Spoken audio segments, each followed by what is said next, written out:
하나님 선교의 시작이라는 제목으로 말씀을 나누기를 원합니다. 지금 막 북중미 월드컵이 막바지에 이르고 있죠. 여러분 뭐 축구 좀 보고 계시는지 모르겠습니다. 시작부터 많은 관심과 기대를 가졌지만 생각보다 우리나라가 일찍 떨어졌습니다. 그래서 관심도 사실 떨어지게 되었고 어, 지금 어떻게 진행되는지도 모르겠습니다. 아마 오늘 새벽에 3, 4위전이 진행된 것 같고 내일이 결승전인 것 같은데요. 그닥 그렇게 뭐 우리나라 일 아니니 관심도 잘 가지 않고 그냥 그렇습니다. 사실 대회를 시작하기 전까지만 해도 많은 기대를 했었거든요. 우리나라에 아주 좋은 선수들이 있었고 뭐 몸값만 해도 아주 높은 분들이 뭐 선수들이 있었기 때문에 이번에 정말 좋은 성적을 얻을 것이다.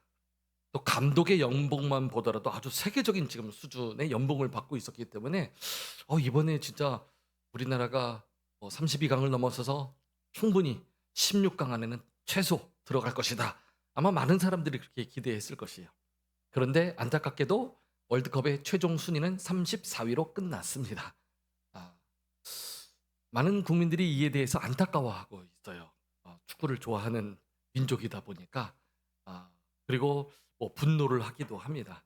앞으로 한국 축구가 어떻게 발전을 해야 될지, 어디서부터 손을 대서 제대로 다시 세워져야 될지 모두가 관심을 갖고 있는데, 아, 이기는 싸움을 싸우기 위해서 전열을 지금 다시 가다듬어야 할 때인 것 같습니다.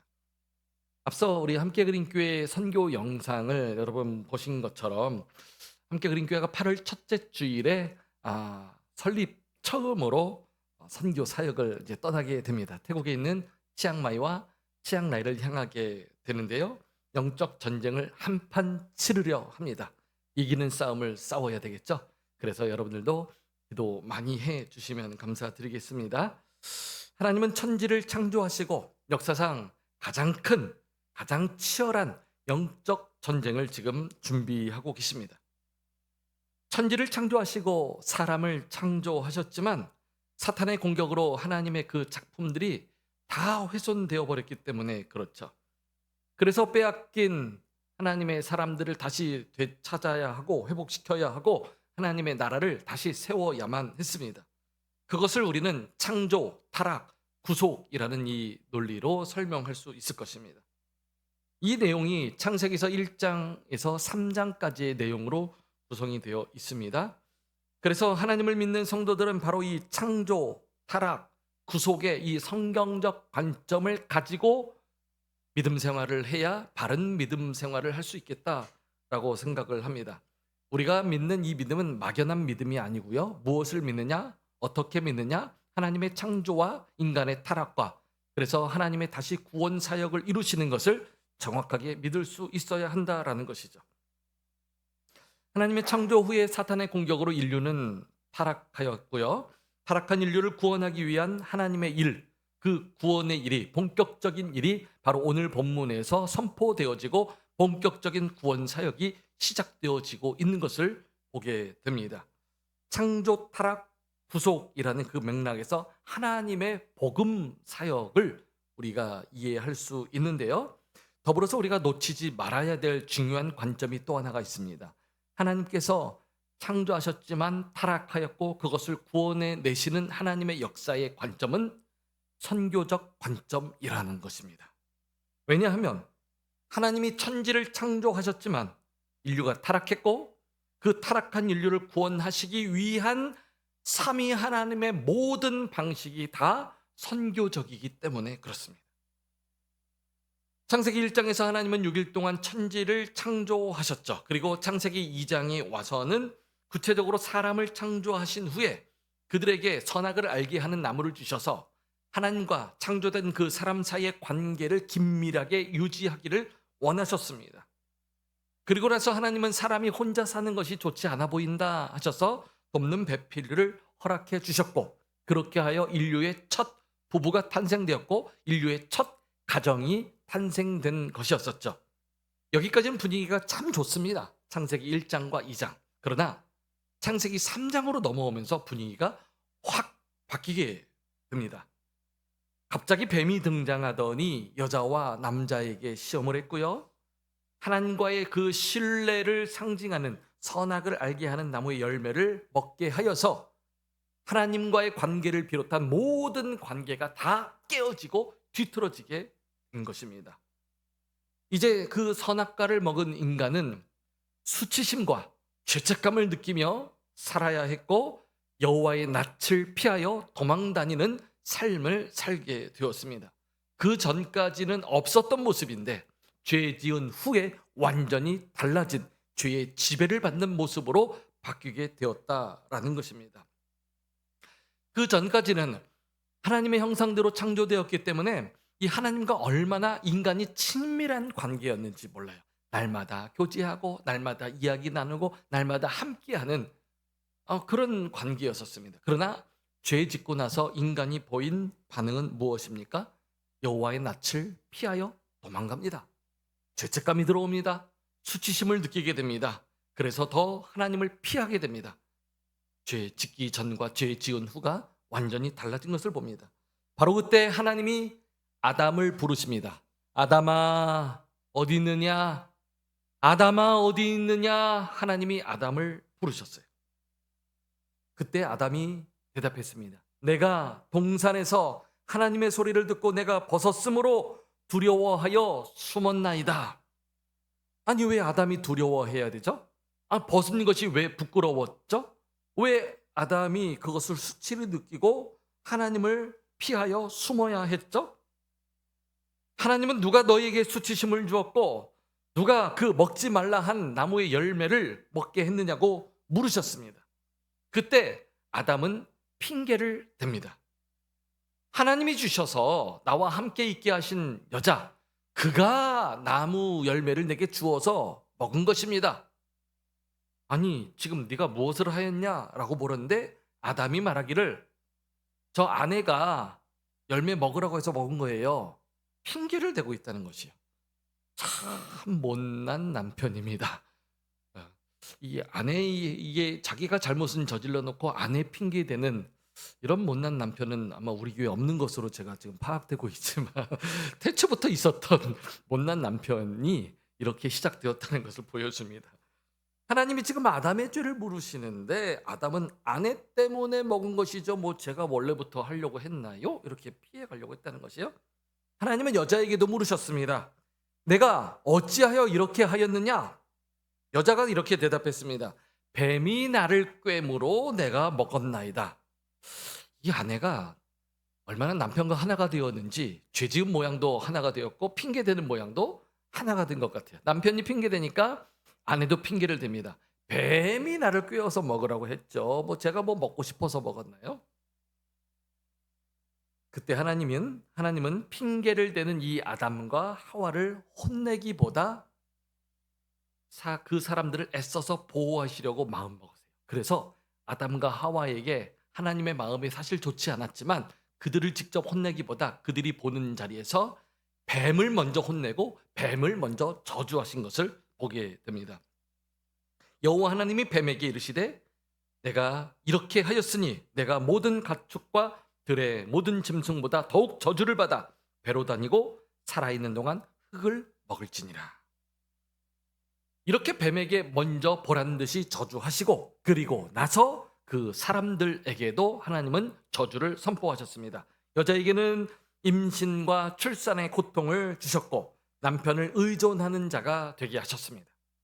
아담에게는 평생 땀 흘려 수고하여야 소산을 얻을 수 있게 하셨고 밭에 채소를 먹게 하셨습니다.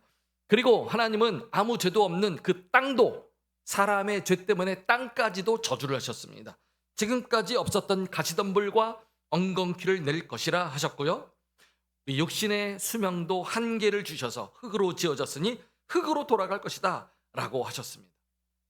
이렇게 저주를 받은 아담은 죄책감과 수치심에 휩싸이게 되었고 의기소침해진 상태로 그 남편 아담은 아내를 위로하며 그의 이름을 하와라 라고 그때 이름을 지어줍니다. 그리고 하나님은 죄지은 사람들이 위축되어져 있는 그 모습을 보시고 하나님이 위로하시며 그들에게 가죽옷을 지어 입히셨다 라고 성경은 말을 하고 있습니다. 오늘 본문을 통해서 이 말씀이 우리에게 무슨 의미가 있는지, 하나님의 선교와는 무슨 관련이 있는지, 그래서 우리가 이 말씀을 통해서 어떤 결단으로 삶으로 나아가야 될지를 우리가 생각해 보길 원합니다. 첫 번째, 우리가 선교하시는 하나님의 선교를 바라볼 때에 바른 복음을 우리가 알게 해 달라고 기도하며 결단할 수 있기를 바랍니다. 삼위 하나님이 전하시는 복음이 바로 선교입니다. 여기서 말하는 복음, 이 복음은 무엇이겠습니까? 우리가 읽었던 본문 창세기 3장 15절에서 나오는 복음입니다. 인류 역사상 처음으로 주어진 복음이라고 하여서 이것을 원시 복음이라고도 말을 합니다. 이 말씀 같이 한 번 더 읽도록 하실까요? 시작. 내가 너로 여자와 원수가 되게 하고 내 후손도 여자의 후손과 원수가 되게 하리니 여자의 후손은 내 머리를 상하게 할 것이요 너는 그의 발꿈치를 상하게 할 것이니라 하시고. 아멘. 이것이 바로 원시 복음이라는 것입니다. 왜냐하면 이 말씀에 처음으로 여자의 후손으로 오는 예수 그리스도가 담겨져 있기 때문에 그렇습니다. 그리고 여자의 후손인 예수 그리스도와 원수가 되는 사탄의 정체도 하나님이 드러내셨습니다. 그러니까 성경에서 처음으로 예수 그리스도를 통해서 사단 마귀와의 싸움을 드러내시고 그 싸움에서 예수가 반드시 승리할 것이다 라고 선포하신 것이 바로 첫 번째 복음의 말씀, 원시 복음이라는 것입니다. 이것을 삼위 하나님이 선포하셨어요. 그리고 이 복음으로 지금도 삼위 하나님이 선교하고 계시다라는 것입니다. 이 바른 복음을 우리가 믿을 수 있어야 됩니다. 이 바른 복음은 삼위 하나님께서 예수 그리스도를 통해 교회를 세워 사단 마귀와의 영적 싸움을 싸우시는 것이고, 선교를 한다는 것은 삼위 하나님이 바른 복음을 전하여 교회를 세우시는 그 타문화권 사역에 우리가 동참하는 것이 선교다라는 것입니다. 그러니까 선교의 개념은 삼위 하나님이 주도하여 이루시는 일들이고, 교회는 그 하나님의 선교에 동참하고 참여하는 일이다라는 것이죠. 이번에 함께 그린 교회의 선교를 통해서 그래서 보내는 자나 또 가는 자나 모두가 다 이 바른 복음을 이해하고 하나님의 선교에 참여할 수 있기를 바랍니다. 두 번째로 오늘 우리는 본문 말씀을 통해서 바른 관계를 회복해야 한다라는 결단을 해보게 됩니다. 창세기 3장 10절은 이렇게 말씀하죠. 이르되 내가 동산에서 하나님의 소리를 듣고 내가 벗었으므로 두려워하여 숨었나이다. 죄지은 아담과 하와는 하나님과의 관계에서 완전히 끊어졌습니다. 선악을 알게 하는 나무 내가 그것을 먹는 날에는 반드시 죽으리라 하셨거든요. 여기서 반드시 죽으리라 하는 이 죽음은 단순한 육신의 죽음만을 말하는 것이 아니라 영혼의 죽음, 영적인 죽음을 말하는 것입니다. 그것이 바로 하나님과의 관계가 끊어지는 것, 하나님과의 관계가 단절되는 죽음을 말하는 것이죠.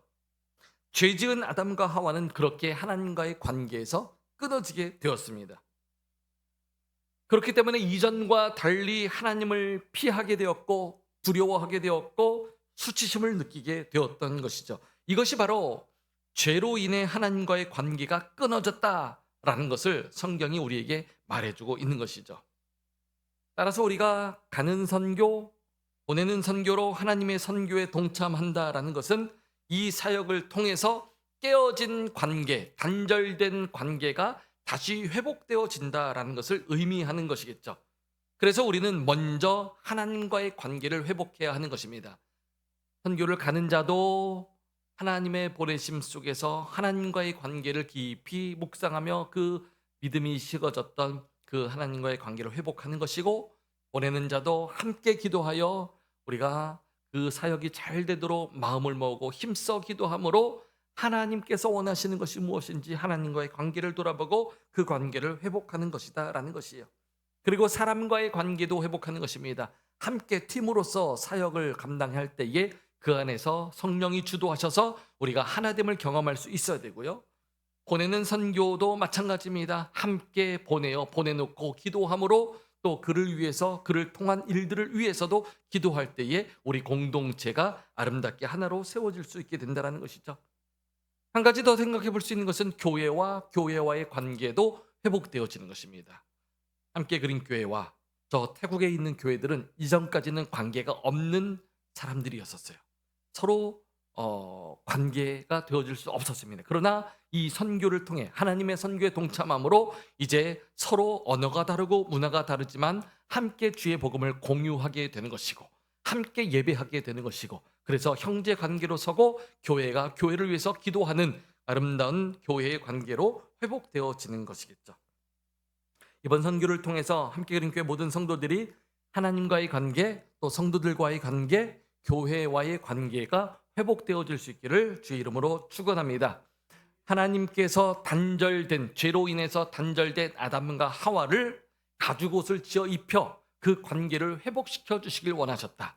예수 그리스도를 보내시면서까지 깨어진 관계를 회복시켜 주셨다라는 것을 보면서 우리도 그 하나님의 선교에 동참하여 우리와 관련된 모든 관계들 하나님 회복시켜 주시옵소서, 그런 기도로 나아가야 한다는 것입니다. 세 번째로 오늘 말씀을 통해 가죽 옷을 의지하는 결단이 우리에게도 있었으면 좋겠습니다. 본문의 내용을 마무리하면서 창세기서 3장 21절은 이렇게 말씀을 합니다. 여호와 하나님이 아담과 그의 아내를 위하여 가죽 옷을 지어 입히시니라.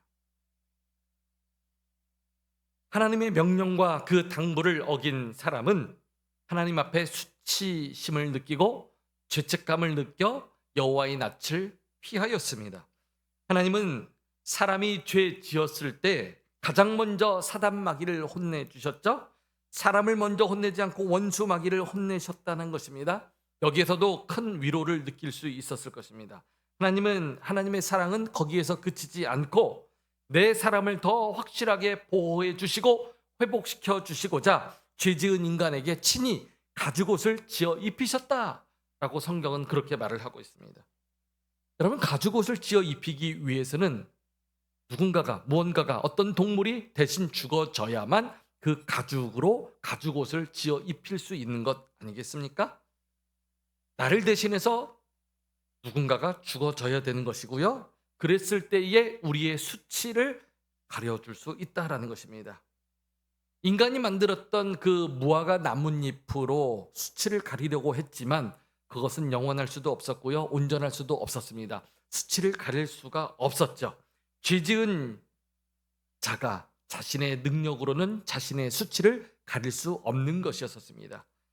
인간의 수치를 가리기 위해서 죄 없는 동물이 죽어져서 그 가죽으로 인간의 수치를 가려주신 것입니다. 예수님은 죄가 없음에도 불구하고 우리의 죄 문제 해결해 주시기 위해서, 우리의 죄된 수치를 가려주시기 위해서 이 땅에 오셨고 그가 제물되어 죽어지셨습니다. 이 가죽옷은 그래서 우리를 향한 하나님의 희생적인 사랑을 말해주는 것이기도 합니다. 모든 죄책감과 수치심을 가려주시고 주님이 친히 우리를 위해 죽어주셨다라는 것입니다. 이제 우리는 그래서 예수 그리스도를 의지할 때에 모든 죄 문제가 해결되고 그 수치도 온전히 가려질 수 있게 되는 것입니다. 구원에 있어서 인간은 전적으로 무능력하지 않습니까? 우리의 힘으로 그 어떤 것도 할 수가 없을 것입니다. 하나님의 은혜를 입을 때에야만 우리의 죄된 수치가 가려지는 것이고 죄 문제가 해결될 줄로 믿습니다. 아멘. 우리는 본문의 이 말씀에서 하나님의 선교를 발견하게 됩니다. 이 하나님의 선교라는 이 미시오 데이라는 이 표현은요, 학술적인 용어이기도 하지만 선교를 다시 재정의하는 그런 표현이기도 합니다. 이 하나님의 선교라는 표현은 20세기 중반에서야 이 용어가 제대로 의미가 정의가 되었습니다. 성경 전체가 삼위 하나님께서 선교를 이루시는 내용이다라고 보게 되는 것이죠.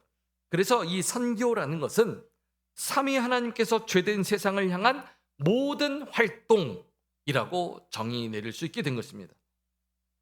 그 전까지 선교라는 개념은 교회가 사람을 모아서 해외에다 사람 보내고 지원해주는 교회의 어떤 일부 행사로 여겨졌습니다. 교회가 진행하는 조금 거룩한 사업, 이런 개념이었었습니다. 그런데 이제 선교의 개념이 완전히 바뀌어서 이 선교라는 것은 하나님이 세상에 자신을 보낸 그 방식에 교회가 동참하는 것이 바로 선교다라고 말하는 것이죠. 때문에 교회가 선교의 주체가 아닙니다. 삼위 하나님이 선교의 주체가 되시고 교회는 하나님이 하시는 선교에 동참하고 참여하는 것이다라는 것이죠. 그렇게 보면 이 선교라는 것은 교회에서 여러 프로그램 중에 구색을 맞추기 위한 하나의 프로그램이 아니고 교회의 존재 자체가 선교적이어야 되고 교회의 설립 목적 자체가 선교를 위한 것이다라는 것을 우리는 발견하게 되는 것이죠. 믿으십니까? 아멘. 그래서 땅끝까지 이르러 내 증인이 되라, 선교해라 라고 주님이 직접 명령하셨기 때문에 우리는 교회를 통하여서 그 선교 명령에 반드시 동참해야만 한다라는 것입니다. 다시 정확하게 말씀드리면 하나님의 선교를 위해 하나님이 교회를 세우셨다라는 것입니다. 이번에 하나님께서 함께 그린 교회에게 하나님의 선교에 동참할 수 있도록 기회를 허락해 주셨습니다. 교회가 설립되어지고 1년 만에 처음으로 단기 선교를 이제 준비하여 나가게 됩니다. 태국의 치앙라이를 향해 나아가게 되는 것이죠. 아직은 연약한 교회고 적은 무리의 교회이지만 31명이 이제 나가게 됩니다. 그리고 일주일 동안 두 지역의 교회를 돌보고 복음을 전하고 열심히 우리가 할 수 있는 것 최선을 다해 교회를 세우고 사역제를 세우는 일에 우리가 함께 헌신하게 될 것입니다. 우리가 하는 것이라기보다 하나님이 하시는 일에 우리를 참여시켜 주신 것이기 때문에 얼마나 귀한 은혜가 있는지 모릅니다. 그러면 가는 자들의 선교일까요? 아니요. 보내는 선교도 필요하다는 것입니다. 왜요? 이것이 함께 그린 교회의 선교, 함께 그린 교회에게 부탁하신, 명령하신 선교이기 때문에 교회의 일부분만 하는 것이 아니라 온 교회의 선교가 되어야 한다라는 것입니다. 그래서 이번 8월 첫째 주에 주일에 출발하는 태국 단기 선교는 단순한 교회의 프로그램이 아니라는 것이에요. 가는 사람들만의 사역이 아니라는 것입니다. 함께 그린 교회 모든 성도들이 다 같이 가든지 보내든지 함께 기도하여서 함께 그린 교회로서의 선교 사역을 이루어 나갈 수 있어야 한다라는 것입니다. 하나님의 선교가 태초에 바로 이렇게 시작되었습니다. 삼위 하나님이 뜻을 모아서 예수 그리스도를 선포하고 예수 그리스도를 통한 사탄과의 영적 전쟁에서 승리할 것을 선포하시면서 하나님의 선교가 시작되었고 오늘 교회들을 동참시켜 주시고 함께 그린 교회가 이제 이 사역에 동참하게 되었다라는 것입니다.